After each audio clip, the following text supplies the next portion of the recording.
and welcome back to my channel. It is time for me to finally present to you guys the 171st Akutagawa Prize shortlist and the winners. This is a prize I introduce to you guys twice a year because it happens twice a year, one in January and once in July. Now, I am very late in presenting the July's Akutagawa Prize shortlist and winners because I was in France at the time that the announcement was made, so I couldn't film anything.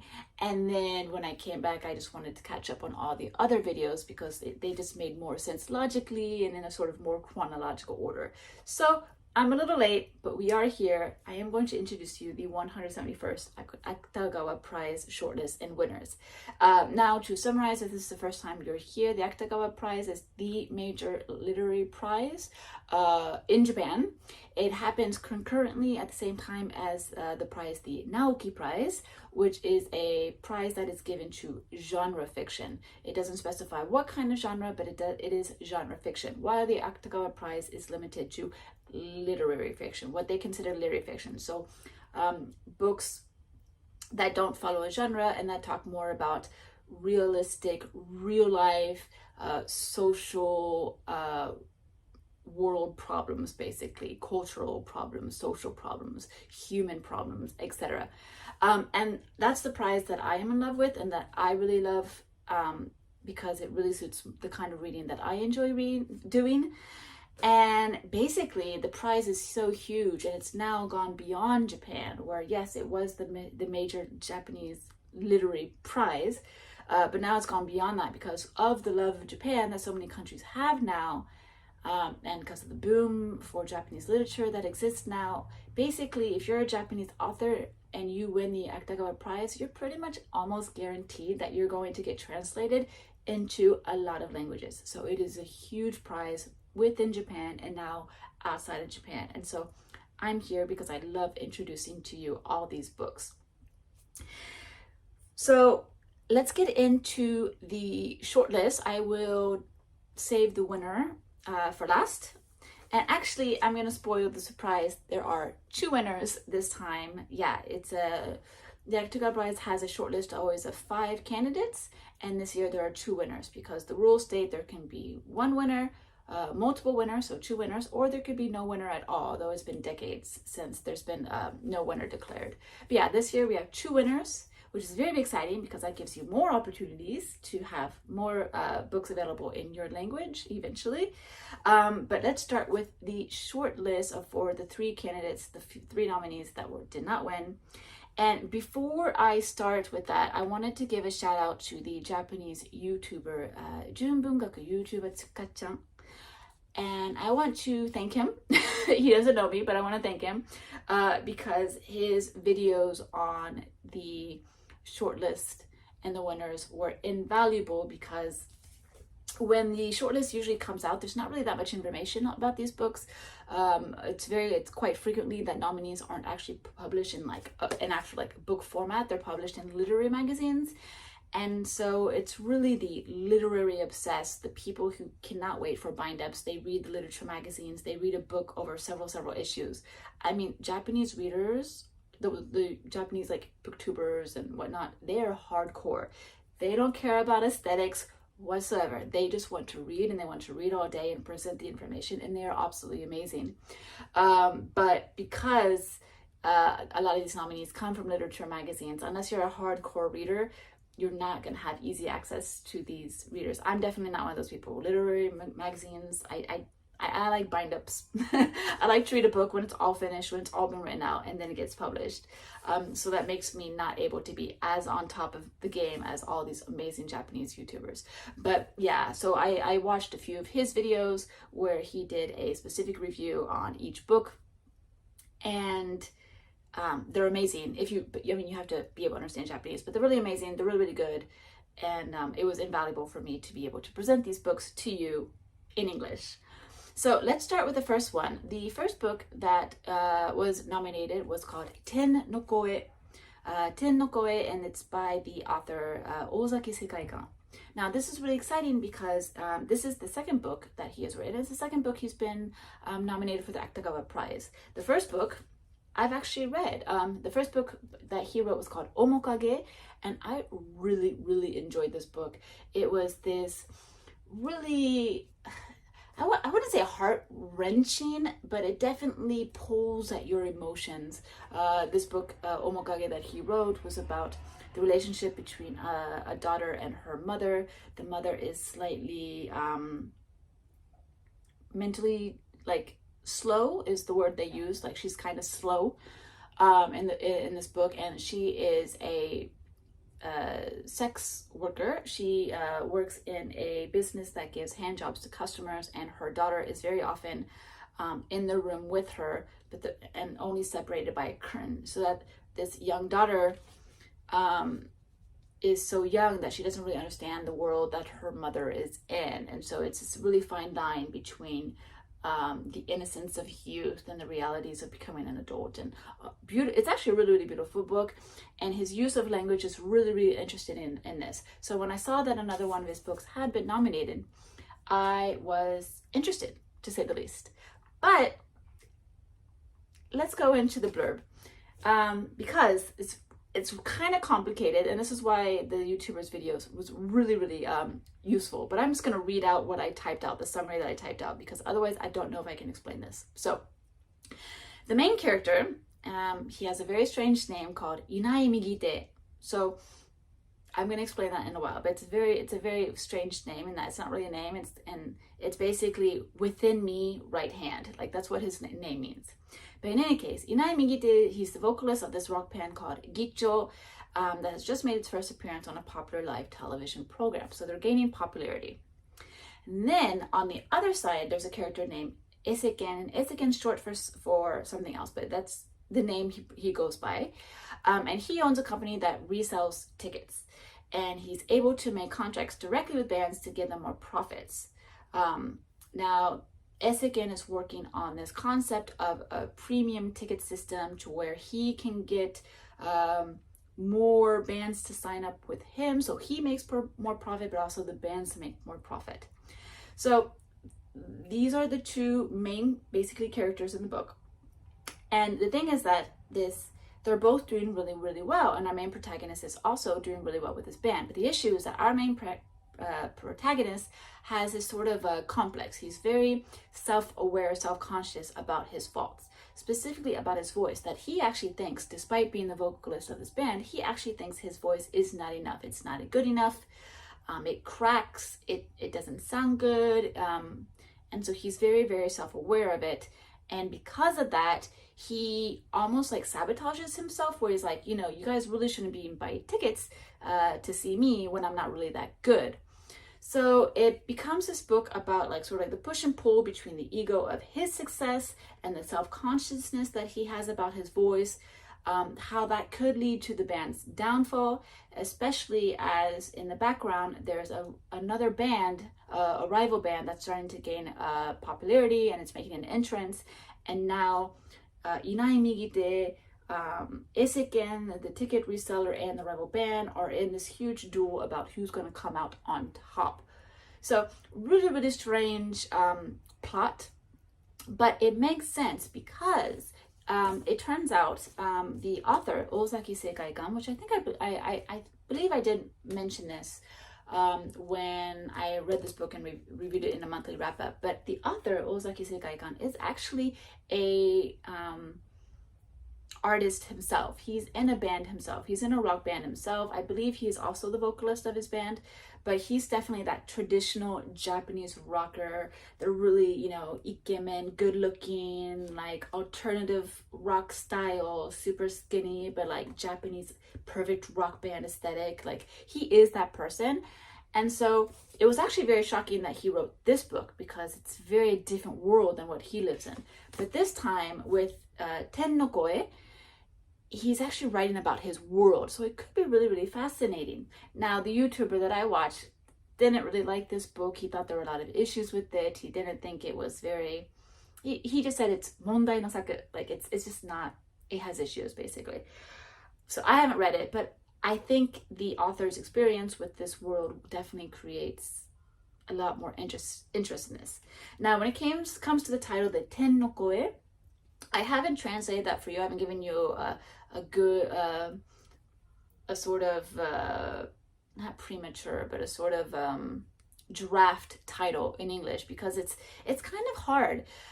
So ten no koe is like, ten is the kanji for like movement. So it's a word you connect with other kanji to create senses of movement. So unten, for example, means to drive. So driving is movement. Kaiten, rotation. So if you've ever been to the rotating sushi belts, that's kaiten sushi. So rotation, again, movement. Tenkin would be a job transfer. So again, you're indicating movement. Then you have it's in its verb form, korogaru. So korogaru means like to tumble. So again, you're implying movement. It's a kanji that implies movement. And koe means voice. So ten no koe is the voice of movement, right? So not too sure. Obviously, there's a lot of movement when it comes to like the band's gaining fame and like manipulation of like tickets and ego and things like that. So that's where we're getting the title. We're getting a sense of movement, and well, he's a vocalist, so koe, the voice. So the voice of movement is basically the title of this book. And so that's the first nominee. This one, personally, for me, I'm not as interested as I was with his Omokage, simply because I'm definitely less interested in sort of like rock world, pop world, all that kind of stuff, music. I don't think I ever really read books about music. Have I ever read a book about music? I don't know, I don't think I have, and I think it's just because it doesn't really intrigue me. So this one, I don't know where I fall with this one, even though I liked his Omokage. Okay, so the second book is called Kaigan Doori. This one is very, very Japanese literary, like standard example of like the kind of books you'll find in Japan. So it's called Kaigan Doori, which actually means by the coast. But in this book, Kaigan Doori is actually the name of a bus stop that is featured in this book. So let me explain to you. So in this book, we have our protagonist Kuzumi, who works as a janitor at this old seaside retirement home that is called Kirararen. Again, thank you to the YouTuber who told me how to pronounce this. So yeah, Kirararen is the name of the seaside retirement home. Then in the home, you also have the character Maria, who is the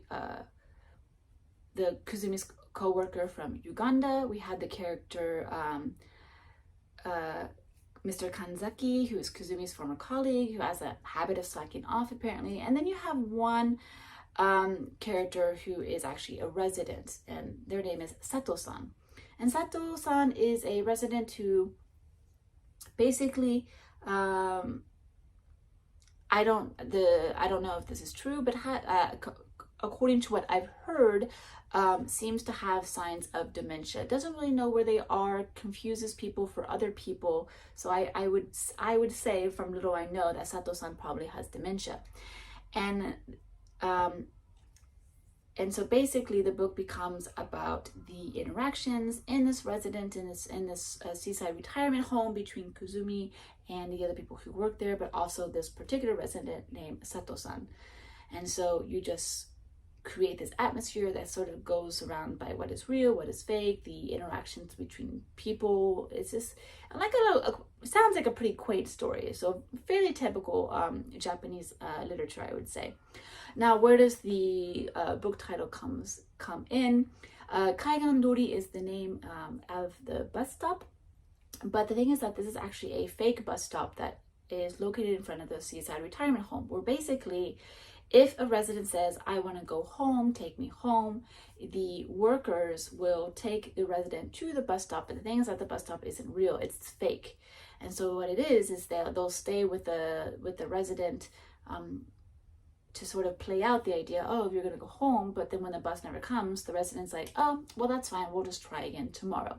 So that's where we get the title of Kaigan Doori, by the coast. And this book, I forgot to mention, is written by Sakasaki Kaoru.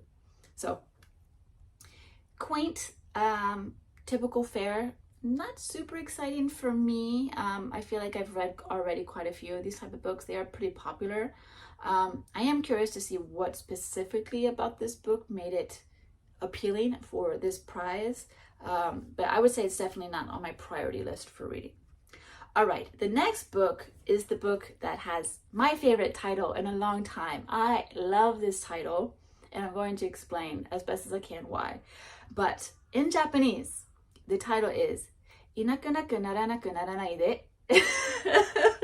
Love that. Love this title. So let me say it again. いなくなくならなくならないで. And this book is by Sakisaka Kujira.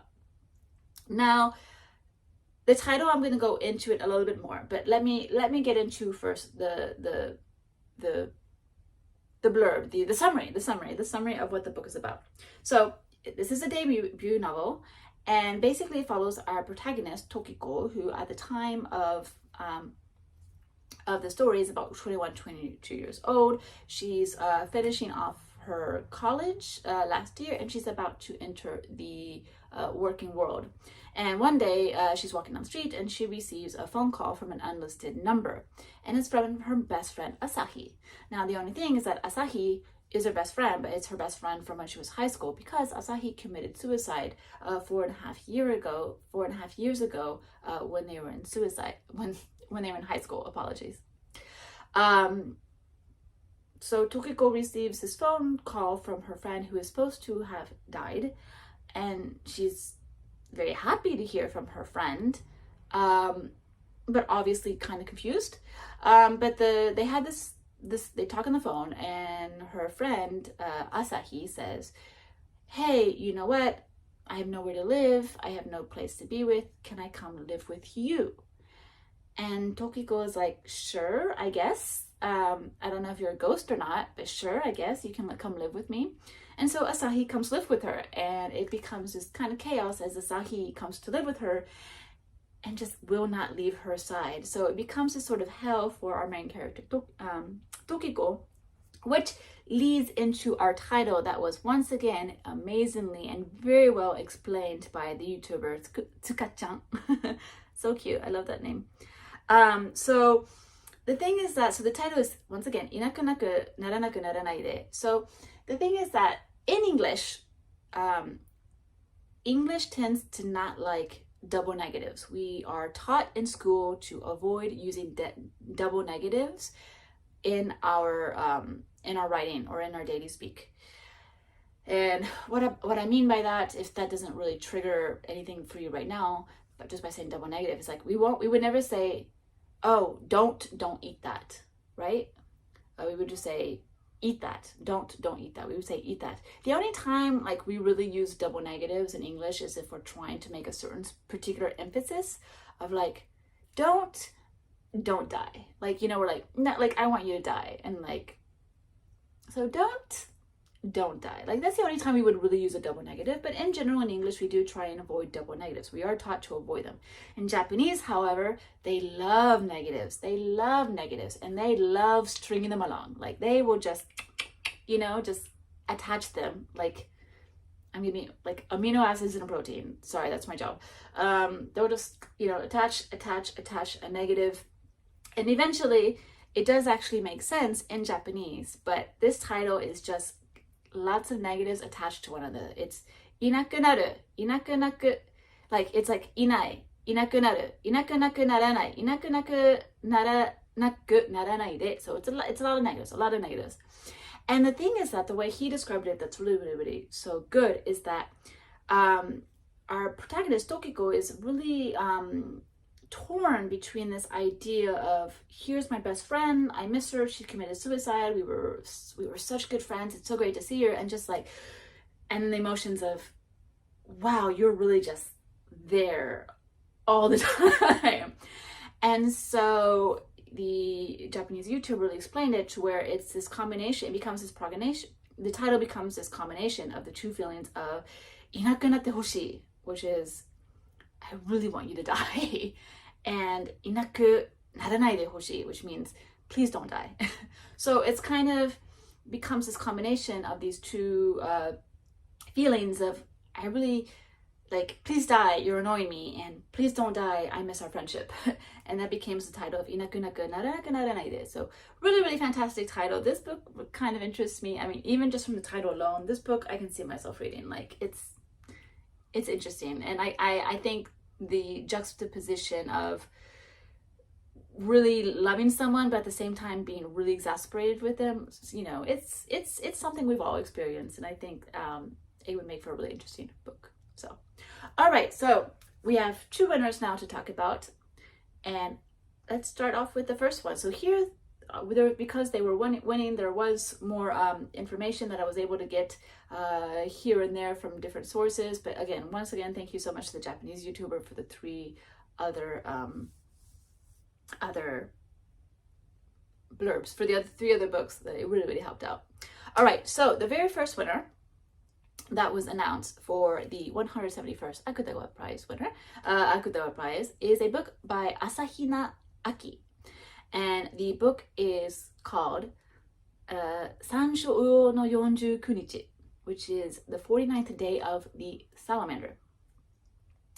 So this book sounds fascinating, and I really want to read this, to be honest. I really want to read this. So the blurb that was initially given is told from the first person. So let me give you the original blurb, and then I'll explain it. People see me as one person, but right next to me is another me. There's nothing strange about that. But the sisters wonder, who are you next to me? And who's the one doing the thinking right now? So basically, this book revolves actually around conjoined twins. So that's the reason you have that blurb. So conjoined twins, they are sisters who are born with their heads, chests, and stomachs connected. And basically the story explores the intertwining of their thoughts and sensations. So the reason this is really interesting is because, so Japan Times and Asahi Shimbun, they wrote up, when this book was declared as one of the winners of the prize, they wrote up a little bit about the author. And it turns out that the author, Asahina Aki, is actually a doctor himself. He is a doctor, basically, who states that he started writing stories after the story started to intrude his thoughts and interrupt his practice. So basically, his writing is actually all based on a lot of his own experiences. He says, the author is quoted in saying, "While I was writing, I never once felt sorry for the twin sisters, nor did I feel sympathy for them. I didn't once think of them as having disabilities either. I didn't intentionally try to make the story bright, and of course there are struggles, but I have never seen them as misfortunate or pitiful people. It's natural." So I think that's really, really interesting. I think his experience as someone with knowledge about this, but he's still kind of an outsider, I think will make for an interesting book, because it's not going to be an own voices book, but he does have experience. So it'll be really, really interesting. And this author is really, really strange. Like, he really, I mean, there are a few articles where he really says, I never planned on being a writer. He doesn't read books himself, apparently. He really just wanted to be a doctor, but he just found himself creating stories in his head. It started interrupting him, so he actually started to pare down his practice in medicine. He doesn't do it as much because now he focuses actually on writing. It's really, really weird. So anyway, that's one of the winners of the Akutagawa Prize, the 49th day of the Salamander, Sanshou Uo no Yonju Kunichi by Asahina Aki. So really sounds really, really fascinating. The next book is called Bari Sanko. Bari Sanko, the articles that written in English about this book gave a sort of little translation of extreme hiking, but I'll explain the title a little bit more. The book is called the book is authored by Matsunaga Sanzo K. I guess there's another Matsunaga Sanzo out there, but yeah, Matsunaga Sanzo K. And the blurb for this one writes, in work as in life, there are mountains and there are valleys. This story centers on a young man named Hata who starts a mountaineering club with his coworkers, and a veteran oddball colleague who pursues incredibly difficult climbs. So the title Bari Sanko, the bari is actually short for the word variation or variety. So it's actually variety sanko. So basically, my friend explained this to me that the bari, variation, means that you're basically taking an alternate route. So you can actually use the bari in front of other words and create stuff. So it's actually not limited to just hiking. You can use bari for other words. But in this sense, it's taking hiking and taking alternative routes. And what that means is basically when most people go hiking, they go on predetermined trails. They follow a map with all the routes. They know how long something's going to take and where they're going, etc., etc. But bari sanko, variation sanko, this extreme hiking is basically you have a map, you have a compass, but you have no set plan. You just kind of go. You don't follow set trails. You just go. So it's a lot more extreme. And so this is the type of climbing that our main character's coworker does. And this is the person that the coworker sort of develops a relationship with. Now, Japan Times article writes that at a news conference following the announcement, Matsunaga mentioned that works of pure literature, which the award is given for, is a debated genre and that he aims for his works to be accessible. Matsunaga says, what we call pure literature has many forms and different things that make it interesting. My work is fairly easy to understand and maybe can serve as an introduction to pure literature for readers. So I think that's really, really interesting and really, really fun. It's definitely, I like that because I like the comparison between the previous author who himself doesn't read or read books, never planned on writing, and but his mind was just being bombarded by story ideas. And then you have this author, Matsunaga, who's like, I'm writing, but I don't want it to be inaccessible. So it's just very, very, I really like seeing the two different approaches to these two books, basically. So yeah, there we go. So we have our two winners, Bari Sanko and the Sansho Uo no Yonjuku Nichi. I have to look that up all the words because I don't know how to say salamander in Japanese. Without the word in front of me, I can't say that word. So yeah, there we go. Thank you so much for watching. I really hope you enjoyed looking through this list with me. I hope this wasn't too late and you already knew this stuff already. In the meantime, definitely check these books when they come out in translation. Check out the books of upcoming Akutagawa Prize winners. In my most recent video about exciting upcoming Japanese translations, I mentioned 2, maybe even 3 previous Akutagawa Prize winners that are getting a translation in 2024. So definitely check those out. It's a crazy, crazy good prize. Again, it's one of my favorites. I love talking about this prize. I love reading the prize winners. Granted, I've only read like 12 of them, but that's besides the point. Or like, no, I've read 12 prize winning books. I've read more books than the actual winners, but anyway, that's it besides the point. Just to say, it's a really good prize. So anyway, thank you so much for watching and I will see you in my next video. Bye!